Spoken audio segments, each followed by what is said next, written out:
कुछ मुसलमानों ने किया हुजूर के बारे में कि नूर मिन नूरिल्लाह, ये अल्लाह के नूर में से नूर, जुज है अल्लाह का। और लोग इसको अहमियत नहीं देते। हम अगर कहें ना कि हुजूर बशर हैं, कुछ लोग जो थोड़े लिबरल किस्म के हैं वो कहते हैं मौलवियों को पता नहीं क्या हो गया, दुनिया चांद पे पहुंच गई, ये अभी नूर और बशर के मसले में उलझे हुए हैं। वो ये समझते हैं कि नूर और बशर का मसला ये लायानी और गैर जरूरी है,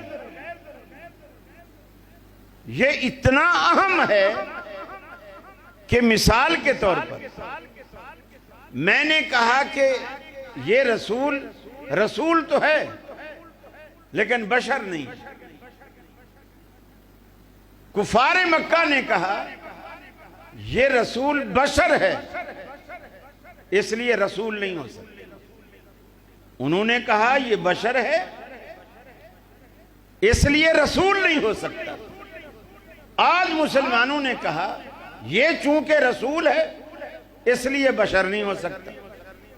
दोनों का अकीदा क्या हुआ कि बशरियत और रिसालत दोनों एक शख्स में जमा नहीं हो सकती। तो ईमान कहां रहा? ईमान कहां रहा? फिर मेरे दिल में है कि रसूल नूर है।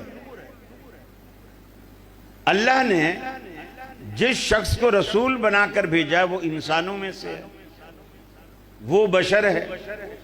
तो मैं ऐसे शख्स को रसूल बना बैठा हूं, मान बैठा हूं जिसको अल्लाह ने रसूल नहीं बनाया। तो ये कोई मामूली बात? जैसे मिर्जा कादियानियों को जो लोग उसको रसूल मानते हैं या नबी मानते हैं, वो ईमानदारी से बताइए वो मुसलमान है? इसलिए कि वो ऐसे शख्स को मान रहे हैं जिसको अल्लाह ने नबी नहीं बनाया। और अल्लाह ने आज तक किसी फरिश्ते को, किसी नूर को, किसी जिन को, किसी औरत को नबी बनाकर नहीं भेजा। जब भी भेजा मर्द भेजा, इंसान भेजा। अंबिया में कोई भी ना आज तक जनानी रसूल बनकर आई, ना जिन रसूल बनकर आया, और ना फरिश्ते को अल्लाह ने कभी नबी बनाया। ये बल्कि अंबिया के खादिम थे। जिब्रील अमीन अंबिया का खादिम है, वही लाता है ले जाता है, आपका खादिम है।